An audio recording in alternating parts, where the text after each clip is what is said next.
I'm Olympian Carrie Tollefson, and welcome to the Tolle Run podcast. We are so excited to have you here with us as we kick off a brand new season.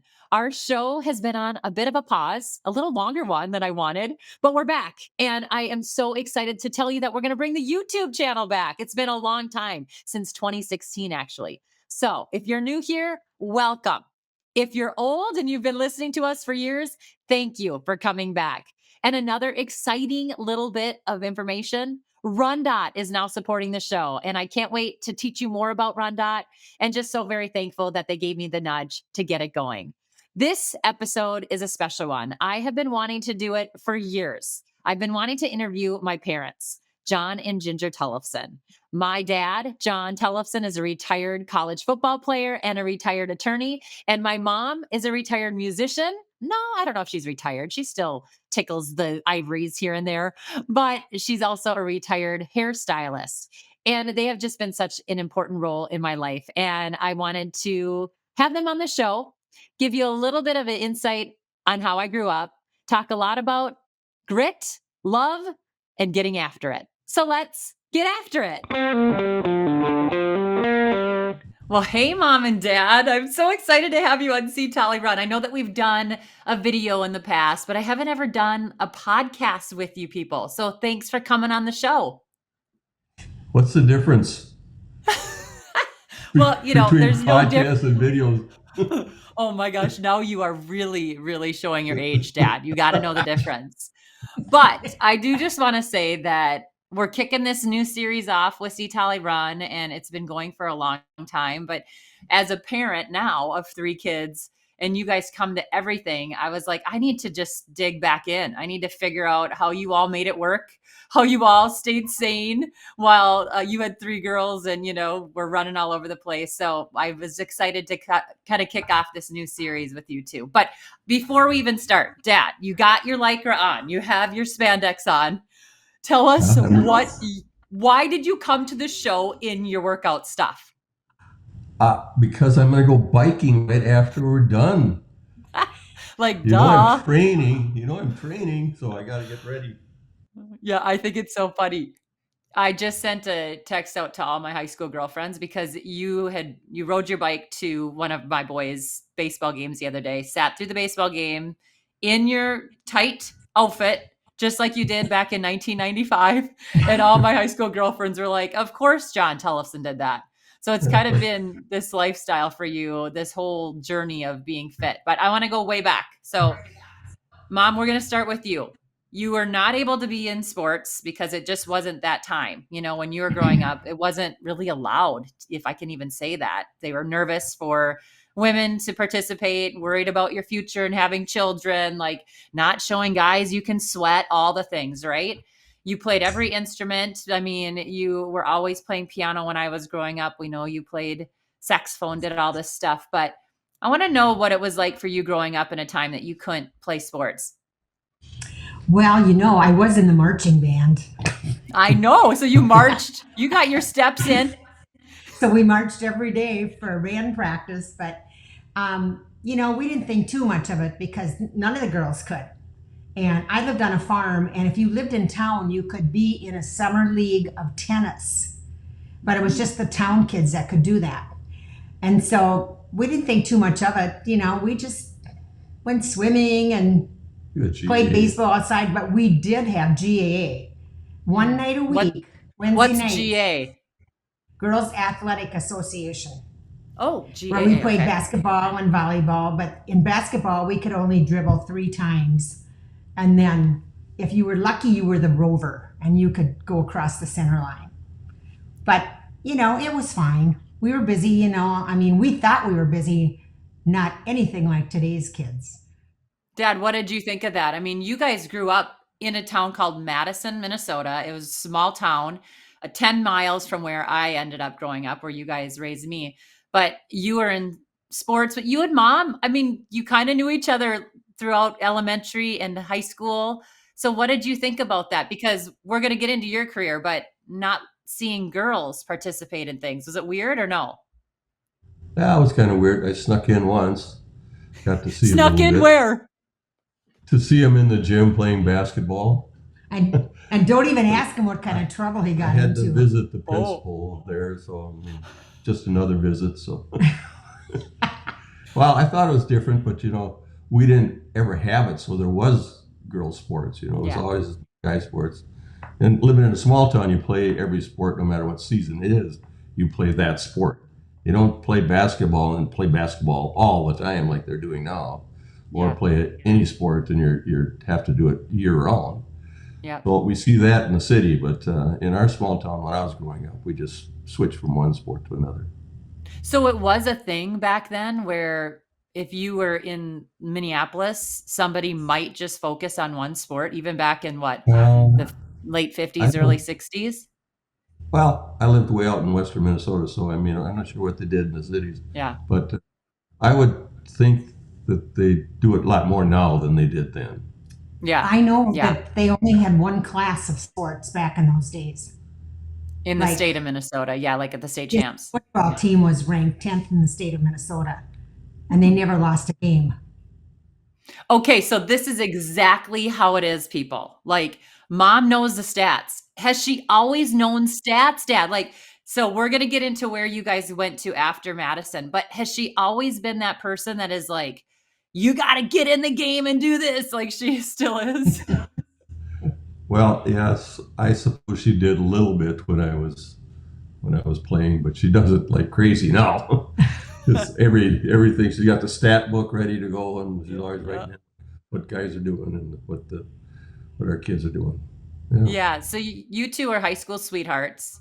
So basically, I mean, the story is, I don't know, you guys have to correct me and maybe we fantasize this, but you were fourth grade Valentine King and Queen or something like that? Or is that just something I made up? I don't know about that one. I don't know about that either for sure, but you realize you're going back quite a few years. Yeah. I can't help it. I have to just like paint this picture because it's pretty cool that you guys grew up together.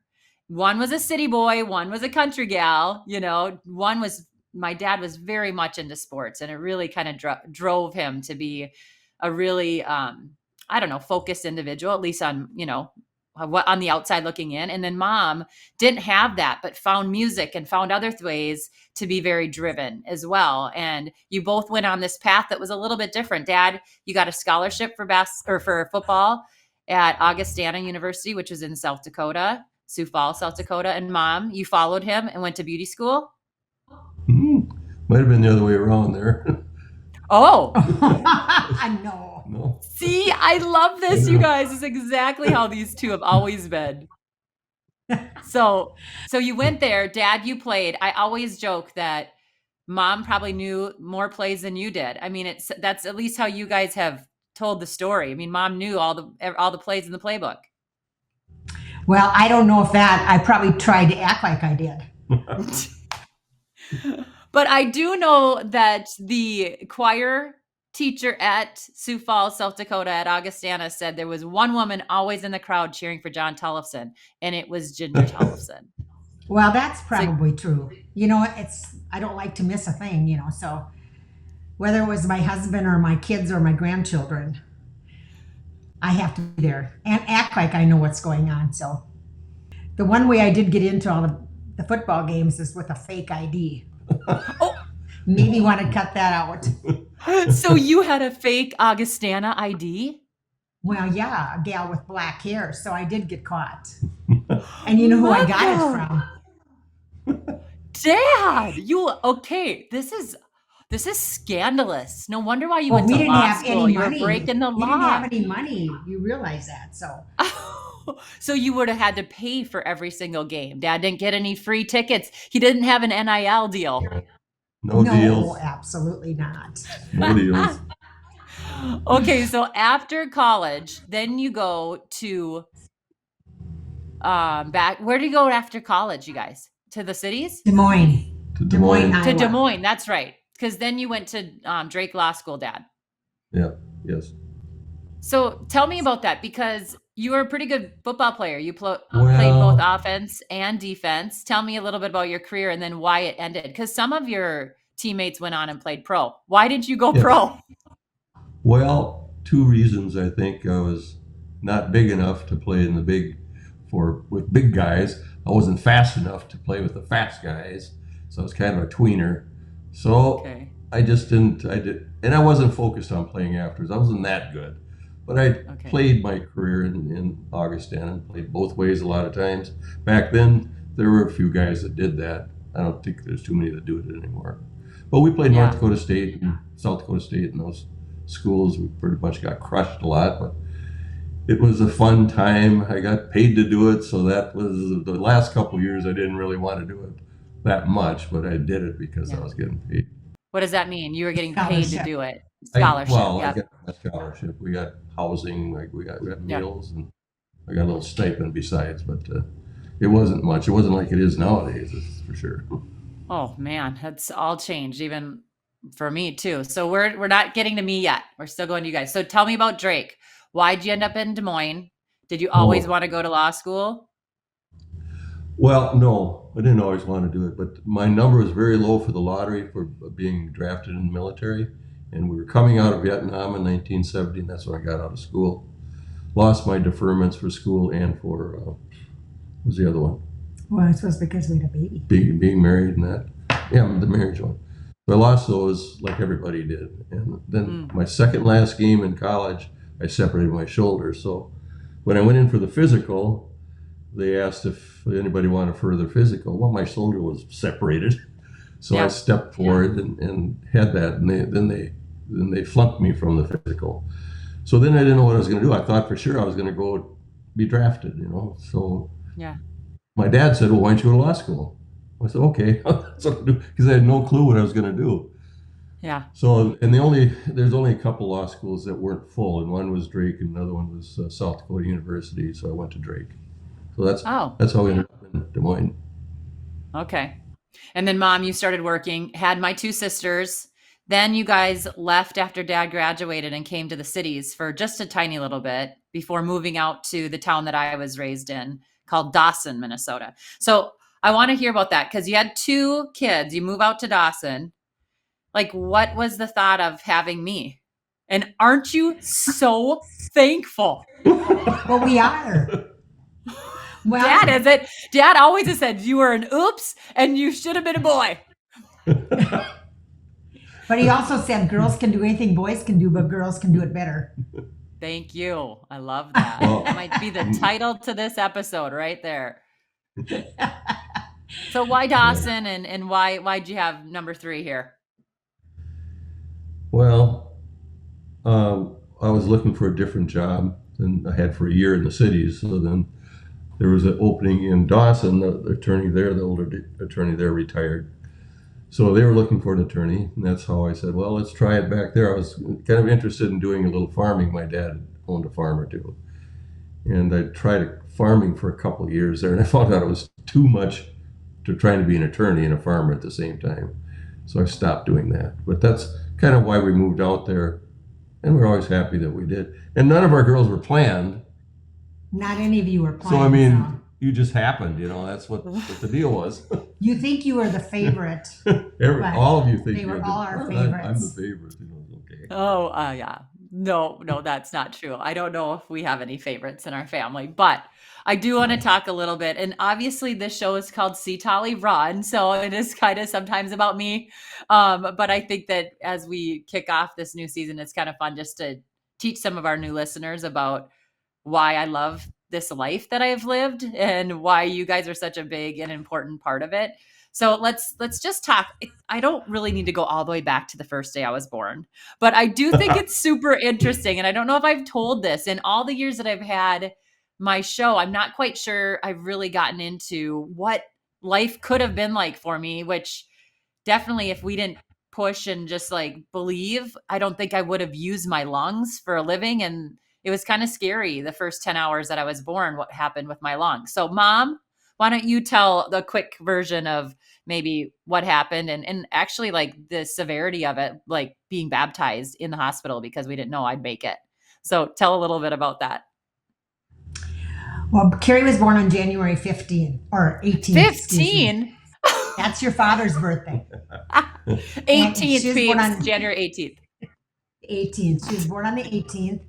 And we thought everything was fine when she was born, and I kept getting up during the night looking for her in the nursery, could not find her, and they just kept saying, well, we're just feeding her. Well, then at 5:30, the doctor came in and said, Carrie has blown a couple holes in her lung, and we're going to have to fly her to the cities, but I want to baptize her first. Our doctor was a really good family friend, so he baptized her in the hospital, and they hooked her up and put her in a plane, and John went along. And back in those days, you could do that. I had to stay back.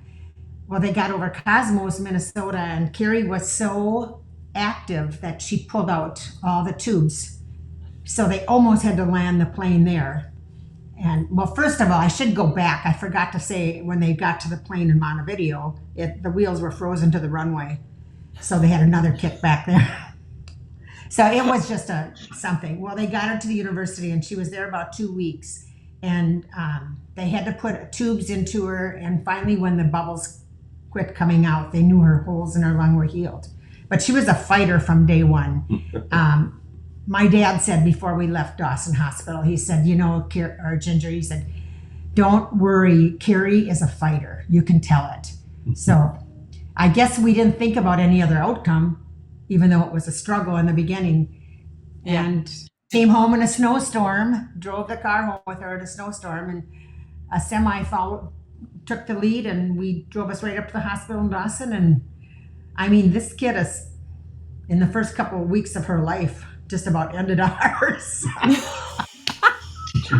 Well, seriously, because poor dad is flying through a blizzard. Nobody had ever flown from Dawson to Minneapolis in that airplane, right? I don't think so. I think Dr. Moss had always told me I was the first person to be airlifted from Dawson to Minneapolis in that plane. And then Mom had to drive home in that blizzard. And I always think of that, Footprints in the Sand, because if anyone knows that poem, you always talk about that too, because there was a semi-truck driver that said, you get in my trail or whatever, my my Track. way, basically, my tracks, yes, and I'll get you home, and you and Grandma and this, like, He drove us whatever. right up to the front door. Oh, that is, yeah, pretty cool. Well, raising us three girls, Dad, I mean, we were all very different. Stacy, the oldest, is like 6.5 years older than me. Super into school, loved academics, and even today said if she could be paid to go to school, she would. Also very talented musician like Mom, like just can play the keys all over, and can also play the saxophone like Mom, and the violin, and do all the things, sing, but was also a good athlete. I mean, she was very good in her own way, but she would be the one to read how to play basketball rather than just go and do it, right? Like, she knew how to do it by reading her way through it. Then Cammie, who is like, 4.5 years older than me, super talented athlete, like from day one. You just didn't want to get in the way of her. I mean, you could see it like growing up behind her. If she could just use her instinct on the court, on the track, wherever, and just get out of her own way, basically, she was a superstar. Academics, she was decent, but didn't love it. You guys had to push her to study a little bit more, and also a musician. And then I kind of just loved it all. Like, I wasn't an awesome student, but I got it done. I wasn't an awesome musician, but I got it done. And then you were plenty good at those. But sports were really kind of where I excelled. And I think what drove me to be better in music and in academics. So, Dad, what was it like as a sports guy yourself, like raising us three girls, and very different girls? Yeah, well, it's a lot of fun. I did the same things with Stacy that I did with Cammie and with you. I mean, we're out throwing the softball around. We're playing tennis. We're running together. And when you got older, not too much when you're younger. That's one thing that you didn't do, is run early. But yeah, it was a good time. Stacy was more of a student kind of person. She was okay at sports. She played a little basketball, played some track and field. Cammie was great at basketball, did track and field, where she was very good at it. Of course, you excelled at your sport. But yeah, we were a sport-oriented family. Yeah, I mean, Stacy actually played tennis at Hamlin. So she played for a couple years there. Cammie ran at the University of Minnesota. And then I went to Villanova. But I do remember, Dad, like, there had to have been a moment in your mind where you did sort of throw out the idea that we were girls and that you were going to treat us like that, because you really didn't. Like, not that Charlie treats Ruby any different than he treats the boys, but I think in a time where we were growing up still kind of separated from boys and girls, like, you threw the ball as high as you would to my neighbor boys, to me, and probably even higher because I was your daughter and you wanted me to excel. Like, did you have that mentality with us? Like, they're just athletes. I'm just going to push them like I would any other athlete. Yeah, I did. I did push you a lot more than I pushed the others. That's for sure. But I did the same thing basically with them. But you, I pushed a lot more when we're running. We ran Yeah. together a lot. Basically, when you were a freshman in high school, ninth grade on, you ran more in the summer, but not a ton. Junior and senior ran a lot more. But we would run together a lot, and I'd beat you until I couldn't beat you anymore. So after that, you were beating me all the time. And probably that happened back when you were a freshman, too. You were just fast. Well, I love that. I mean, you started running to sort of take off your football weight and then kept going. It was really fun. Like, my favorite memories with you are out on the run. But I do remember you always letting me be one step in front of you. I don't know if I do that with Ruby. I should probably think about that a little bit more. But you did kind of let me think that I was the one having an easier day, even if I wasn't. Yeah, maybe. You know it. You're not He trying likes to to take think me that. credit. Yeah.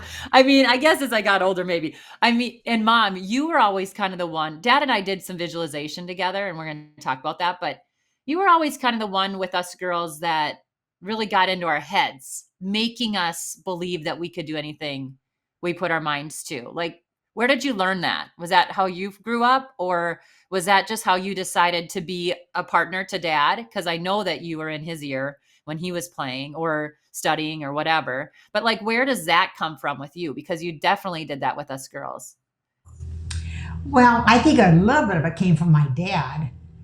You know, when I was growing up, you know, I played piano quite a bit, and I played for graduations and stuff, and I'd be nervous, and Dad would really encourage me, you know, and say, "You're good at this. You can do it," you know. Mm-hmm. And so I think that's kind of where I started it. But I don't know, I just believed in you. I believed you girls could all do whatever you wanted to do if you wanted to work hard enough to do it. Yeah. You guys, you do sort of like not take credit, but there had to have been something that is different about, maybe, I don't know, did you and Dad have conversations privately? Like, you know, Carrie or Cammie or Stacy, you know, they're not having the season they wanted, or they're really excelling. Like, what can we do to help them along? Like, what did you, because I think all of us want to know how to raise these kids that are aspiring to be better. And it's hard to do that as parents. So I got to like dig into that a little bit. I think we kind of learned as like Stacy was the first, and then Cammie came along, and then there was a time, you know, we had off before we had you, and I think we could just see from those girls, you know, we learned more how to help you with what you were trying to do, because we, you know. Yeah, as far as talking about it between us, I mean, we would talk about things and how to help your kids, but I think in the long run, it was like Ginger said. I mean, we just learned as we went. We learned more every time we had one of you, and when it got to you, you know, we pretty much had in mind and we could see what you could do early on, really early on. Like when you're 8 years old, we could tell you were going to be something, you know. Now, Dad always said that you were going to be a star someday. Yeah. How? Why? And I said, she's just a kid out there running after their sisters. Well, you can tell sometimes some people are just born with ability, and you were born with ability. Well, and then you made the comment one time about like running against the kids in the cities. Yeah. I'm not born any different than they were born. So in other words, in your mind, it didn't make any difference where you were from. Mm-hmm. If you wanted something, you go after it. So you taught us a lot. Oh. How do you kind of like let that mindset grow with an athlete or with a child, I should say. We're not athletes, we're children at times, like when my kids are growing up here and I think of things they've said, like how do you encourage that? How do you, I mean, with me, you did see something different, but what if someone doesn't have it, but they truly believe they're gonna have it? What did you do when we were maybe thinking too big? Yeah.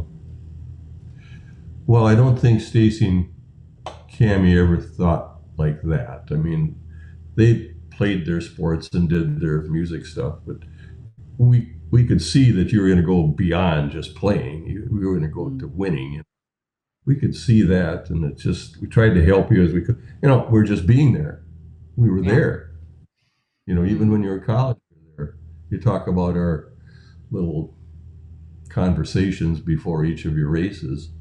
We did a lot of visualization, and even in high school, when you were freshman up to senior, we did visualization all the time before the races, trying to think of different scenarios in the race and what you could do and what you should do, and Yeah, it's true. we're always focused on winning. We didn't really focus on times. It was a win deal. But you're you're a breed apart. You don't win 200 races in a row in high school. Win 200 races in a row without being good. You don't win 5 cross-country championships from 8th grade to senior in high school without being good, beyond good. And we were learning at the same time you were learning.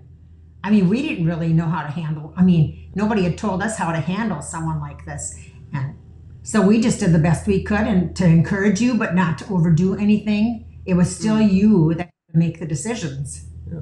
Yeah. You had to decide how hard you were going to work, and you had to decide what you wanted to do. There was no way, especially in running, that we could make you do anything. So it was, we encouraged, but you put the power behind it. Yeah. And I think we focused on you guys listening to your coaches and not complaining to the referees and that. Just be playing the game, and if something didn't go right, well, go on to the next play. Now I see the kids out complaining all the time, being like pros, and it's just is a whole different situation. But we didn't want to see you guys complaining. We didn't allow it. You hardly got hurt, but when you did get hurt, we told you not to really focus on that. Yeah. Were you bleeding? Did you have a broken bone sticking out of you? Otherwise, get in there and do it, Get after it. That's right. Well, there were definitely moments where we had some hard love, and I really love that, actually. Like, I'm this old lady now, right? But I hang on every word that a coach says to a kid. Like, that's my favorite part of going to watch my kids, is watching the interaction that they have with their coach. Because I don't think a coach realizes how heavy their words can be, how inspiring their words can be, how inspirational, but also how influential a coach can be. But also, I think in return, having a parent be so invested in your kid, like I think the best thing that you guys did for us girls was invest in the time and the energy of our activities. And it wasn't easy. You both had your own jobs. You both had your own businesses, and you were very busy, but you made time, and you, like you said, Dad, you just showed up. And I think that was so important. Yeah. No. Well, like I told you, I don't like to miss much. You don't. You still don't. My mom is at like 50 games a week, and Dad, you're pretty much there all the time too. But you're a little bit easier to say no to things just because you protect your time. Let's talk about going to Villanova. This was a big step for me. It was like a 26-hour drive, which I didn't know until we actually drove the bike and the minivan out there. After I committed. But to fly out there and to go that far away from home, a town that's super small, everybody was so supportive of my career, of all of no matter who you were in the town, you have support, you have people that look out for you. So what was it like saying goodbye and like seeing me go to this awesome school, Villanova, the best in the country at the time? Like, what was that moment like for you? Oh, well, we were going to be empty nesters. You were like, get the heck out. Just goodbye. Well, No. Terrible. Mom, Get out of our don't hair. lie, Mom. You were a little excited about it. Well, you know what? My first grandchild was born the day you left, so Yeah, True. no No, downside. not the day I left, the day I graduated or close to it. So I had the no, summer then with Joey. Yeah, it was, but that was a long ways away from home. Well, you should have known how much it affected us when we gave you a little gift when we left you in Villanova. Oh, yeah. Mom Do you gave you a remember? can of Sundrop, and I gave you an old railroad hat that I'd been wearing running for years. Yeah. It probably smelled pretty bad, but I gave you that too. And I ran in it, Dad. And I didn't drink the pop, Mom, because I wanted to see my mom's Diet Sundrop on my counter all year with your hat hanging on it, Dad. No, I do remember that was a tough goodbye. But it was important, I think, and I, again, think of my own kids taking a big leap like that and doing something that they so love, but was so hard. Like it was scary. well, we talked about it. Remember, we said the flight to Villanova was what, 2 hours Like or something, and then yeah. to get back home it was like an hour and a half or something like that. So, you could have gone somewhere closer and then still had about the same amount of time to get home because you'd have to drive it. And we said, you're only basically 3 hours away by flight, and we'll get there one way or another, if we have to, or if we want to get there for something, And Yeah. when you have a chance to go to the best school, how could we be selfish? And just because we wanted to have you with us all the time, Yeah. we had to let go and say, we've been training you your whole life to be able to leave home after you graduate and become what you want to do. So that was our mentality, and I don't know, I think we were on the phone every day of the week. I know we were because our phone bills were like $200 because we didn't have cell Well, phones then. what So you did had, cell phones in those days? yeah, exactly. I had my first real injury out there, and this was after I was getting decent, like I was placing in the top 7 or so every time I was at the NCAAs, that freshman and sophomore year. And so we were excited about it. But right before NCAAs, my sophomore year, we found out that I had this stress fracture in my foot, which I ran through because they told me I had a tumor in my heel. And I remember kind of trying to just like put it out of my mind and just go and run track. And I did well. I think I was 5th or 7th at the 1500 then. I cannot remember all those stats. You guys probably remember better than I do. But then going through that summer, we had one more MRI of it, and they said they thought I could get through cross country that year with my tumor. We'd watch it, see that it wouldn't grow, see that it wouldn't move, no hot spots, things like that. And I think I had an MRI every 6 weeks or something like that. And they let me get through cross country.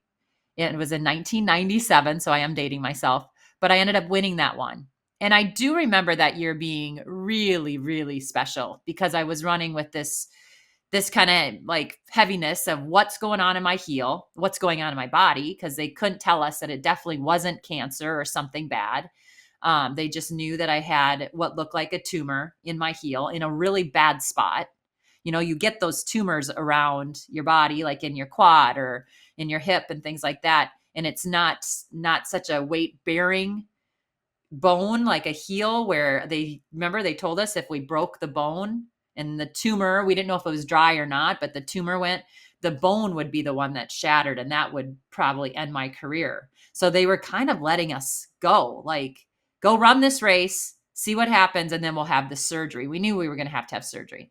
So what was that season like for you all? Were you nervous about it at all? Or did you just think, no, the doctors are taking care of it? Dad, why don't you tell us what you were thinking about? Well, that's a long time ago.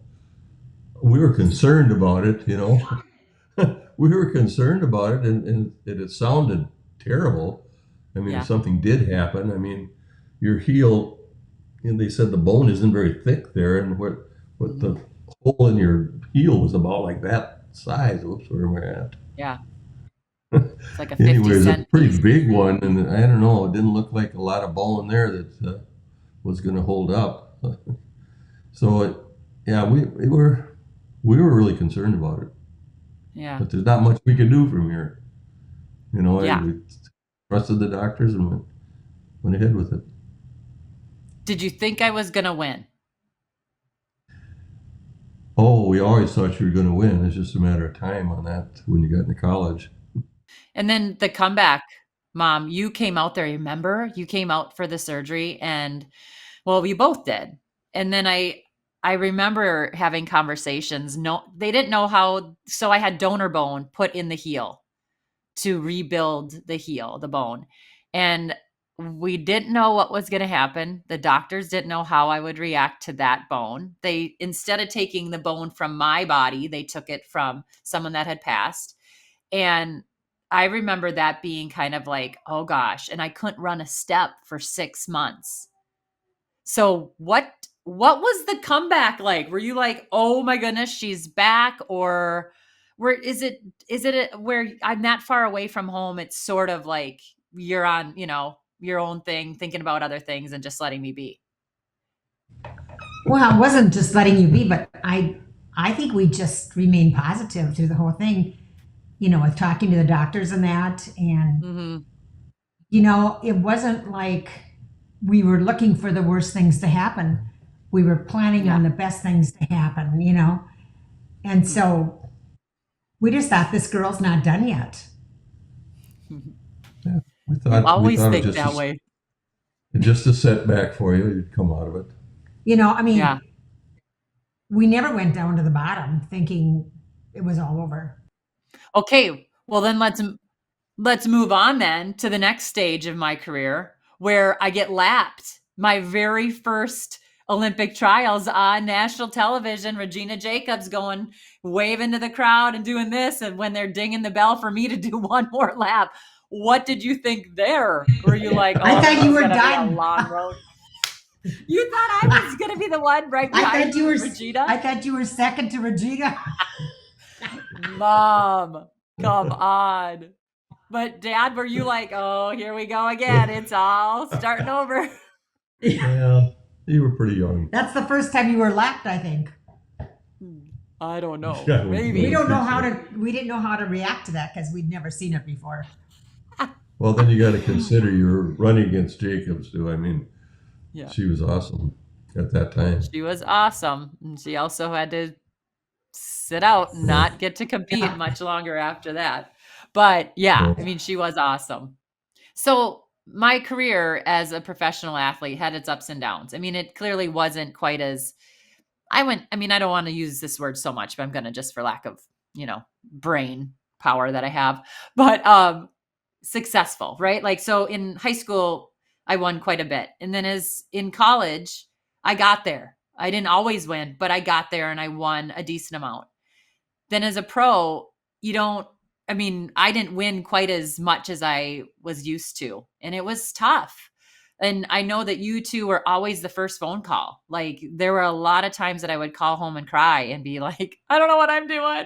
This is a lot of work. I'm running, 80, 100 miles a week and I just barely getting paid. Like, I don't know what to do anymore. Yeah. How do you still, as an adult child, how do you still keep like a kid excited about their goals and their dreams, even when it's not going well? Well, that's a good one.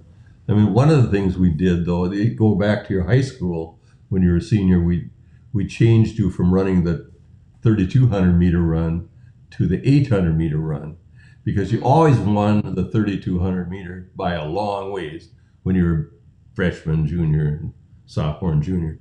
So we thought that we'd make it more interesting for you to run in a shorter race.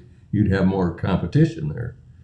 And that worked. You won all those except for the very last race of your high school career. You got second place by that far. Yeah. But finished.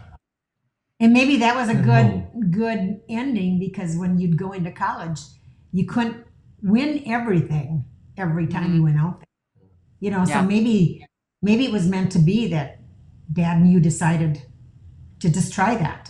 Well, you had success there. It wasn't like a steady string of success, but no professional athlete has a steady string of successes. They all have their ups and downs, injuries come in, Sure. not a good day.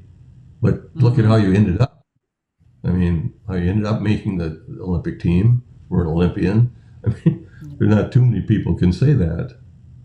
It has to be hard though for you guys to always hear the hard parts of it. I mean, I always talk about this. Rich Kana told me at one time, celebrate the highs because the lows are hard and there's more lows than there are highs. So we have to celebrate the highs. And you always did that. But, it was tough. There was tough workouts. And I remember calling Dad at his office because Dad was, maybe he didn't have the time to take the call, but Mom was always doing someone's hair. So she didn't have hands free then. They didn't even have hands free then, Mom. I don't even know if they had speakerphone. But anyway, I would call Dad and, tell about my hard workout of the week. Every week we talked about it. And, you guys, I don't know if you realize how big of a role you had in my career. And I think that's the biggest message that I want people to hear when they're listening to this, whether it's a child or a spouse or, someone they work with, like surrounding yourself with people like you and you, Mom and Dad, like having people that are in your corner, truly in your corner, believing in you through all of it. Like that is special, And so I don't know if you guys really understand that. Like you were just parenting. I get that. But there were a lot of other things that you were doing to help me along the way. Yeah. I think one thing that Dad always did with you is if you didn't have a good race, tell you to put that behind and go forward. 24 a new hours. race was coming the next day. Yeah. Yeah. And so forget about what didn't go right or, and go forward instead of dwelling on what happened in the past. Yeah, we definitely had time to talk about all that, right? We would go home or on a conversation, talk about what we thought we didn't do well, but always talked about what did go well and remember that as well. Except reverse it. Talk about, we always talked about what really went well. And the second thing is what we needed to work on. Yeah. I was laughing the other day because we've talked a lot about Sherry Norgard, who was my center and really good friend in high school, one of my best friends. And I played basketball with her, and her son just went pro. He was the number 4 pick in the NBA. And I was thinking about, God, I must have had quite a few triple doubles because I had a lot of assists to her. I had a lot of turnovers and maybe had, quite a few steals or maybe on a good day, some rebounds, things like that. But, it was funny to have that kind of frame of mind where, yes, we would talk about turnovers, but we would always start with like the good, like, okay, you had some good steals, you had, you're great on the press, whatever it was. But, you never really mentioned the turnovers. Or at least we didn't emphasize that too much. I wanted to talk a little bit about this because I think one of the things that's been hard as a parent is to understand the feelings that an athlete has before a big race. And we were laughing about this last night as I was kind of walking through our day. It can be hard as parents, I think, sometimes to be that even keel. And you all had to deal with the nerves and the sharpness of my kind of like, I had a big bite before I went out for races. Sometimes you two were the ones that saw the nerves in different ways. How do you deal with that as a parent? And what do you think people could learn from you guys? Because I know I seem nice and I seem happy, joy, but always before big races, you were the two that got like the crabbiness. Well, I think what helped me, was, I'd kind of been there. I've been always nervous before football games and running races. Races even got me nervous, even though I was doing it as an amateur, of course. But I always got nervous. So I kind of knew what that feeling was of you being nervous. So, I knew it wasn't something, it wasn't you. It was something that was bothering you. And you could be over it. All you got to do is start the race, and then you'd be done. Mom, was that hard? I mean, you would tell me all the time, you're the prettiest one out there, just to put a smile on my face. Was that your role? Just you were. Keep. No, I wasn't. But You did like to just kind of lighten the mood a lot of times. You would bring something fun or, just kind of always whispering those like just get away from the task at hand a little bit and bring it back to just being fun.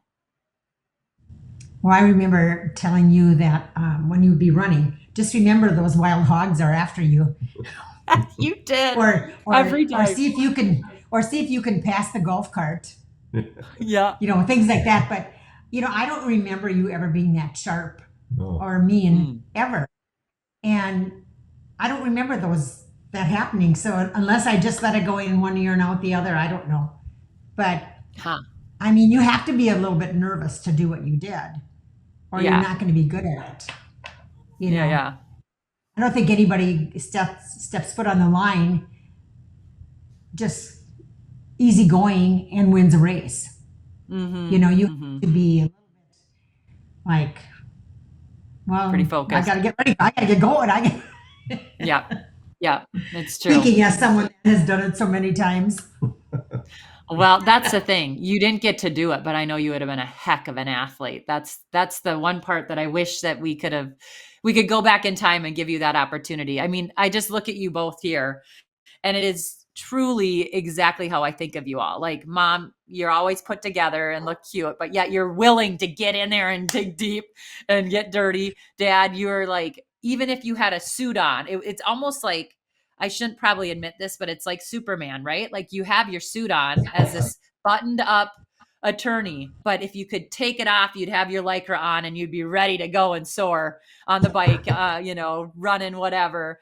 And, I think that's why all of us girls laugh about you being in your spandex all the time, because you're willing to do whatever, right? If you could go back and just like talk a little bit about me making that Olympic team. We didn't really have the easiest route there, right? Like, I missed the team in the event that I thought I was going to make it in. We all thought I was going to make it in the 5K.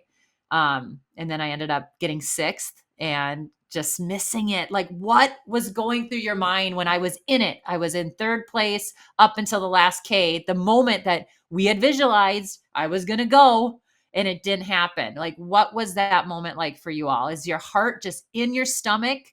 Are you going to throw up? Like, what's the thought or the feeling when that didn't happen? I think that was a pretty down time there, but I don't think we knew that you had qualified for 1500 either. Probably did, but no, I had to run it after that. I know that, but I meant qualified to run the trials. Oh, I don't know if I really know, because we were so focused on the 5,000 so I think that was a hard time right there. But the next race, the 1500, was so awesome. You can't believe how happy we were and how much fun that was. Oh my gosh. Mom, were you going crazy, or what were you doing? Sitting next to Charlie with no shirt on and his jeans? We were mad because you were not supposed to lead that race. You were supposed to sit back on it, and you led from start to finish. But that was just your determination. What is she doing now? Oh my goodness, we're going.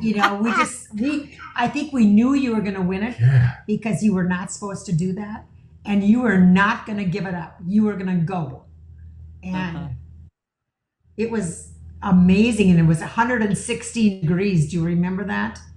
Yeah, in Sacramento on the track. Yeah. Mm-hmm. Now they would cancel the race. You've always had like the nerves and me kind of up to about here, but I just have to swallow them. We always called Mom the bag lady because she would be the one carrying all the bags. Here I am. Oh, so funny. I mean, that moment though was big for all of us, right? Like it had been my dream. Obviously, we were, everyone was focused on helping me achieve my goals, but I think as a family, it was almost like a breath of fresh air. Like, okay, now she's done that. We can either, continue on this route, or we could move on because we just kind of got there. Was that how it felt for you too? No. It was amazing. Yeah. I don't think we knew what was going to come up next. Yeah. Because it's something that you, in your own mind, I think you had been working at since you were a little girl. Mm-hmm. And remember, when Ken Club gave you those Olympic T-shirts. Yeah, It old was Olympic t-shirts. you weren't even near any point like that in your life. But I think Yeah. when you opened that and saw that, you knew what you were going to do. Oh, When you went to Villanova and you called us that, when you went all by yourself, because you didn't think you were going to go that far away from home. So you went by yourself out there because you were to come back the next day. And you called us that night and you said, I know where I'm going. I will be one. I think that really put it in our heads what you really wanted in your life. yeah. Yeah, going out to Villanova, seeing the Hall of Fame, the Wall of Fame, all of that, to know they were all NCAA champs and then went on to be Olympians. That was kind of, it sort of got in the blood real early, like within that, like you said, the first 24 hours of being on campus. Yeah. It was pretty cool. And we've been riding that wave ever since. Like every now and then Charlie will say, Carrie, 2004 was a long time ago, but we still get jazzed about it. We still get excited about it. And life goes on though. I mean, now you have, what do we have? There's 12 grandchildren in the fam. You have 3 sons-in-laws. You have, or is that how you say it? Sons-in-law. You have one of the grandchildren's married, one's getting married this fall, and you have a great grandchild.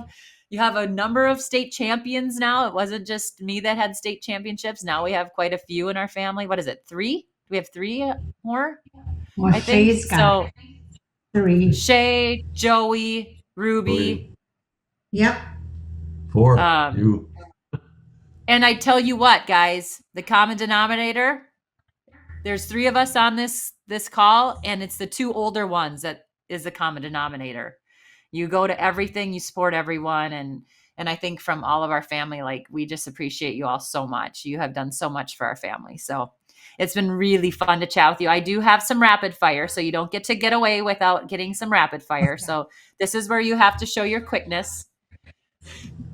You ready? We don't have it anymore. Whatever. I never okay, had Dad. You did too. Quit saying that. Okay, Dad, this first one's for you.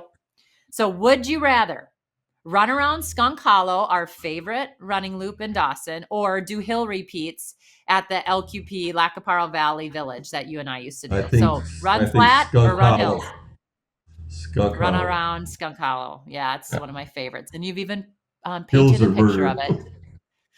But they're so good for us. Oh my gosh. Okay, Mom, would you rather go back in time and make me my chicken Alfredo? Yes, I said it, everybody. It was my pre-race favorite, chicken Alfredo. Or would you rather help me with my hair before my race? Make you chicken Alfredo. Because then you could share in it. You and I both loved it. Okay, Dad, would you want to go back and wear those shirts that I used to make for you up at Jim's Clothing, where I would list off some things and say, I'm Carrie Tollefson's dad? Or would you rather go out for a run with me and wear matching outfits head to head or side by side? I'd rather go out and run with you any day. Oh, so we could get some matching outfits again, because that did definitely happen. We were a little cheesy that way, Dad. Okay, Mom, would you rather cheer in the cold and rain all day? And I know, being a hairdresser, it was awesome advertisement for what you could do for people's hair when you'd sit in the rain. Or would you rather wait out a delay and sit at the track for hours on end? I'd rather go in the rain anytime.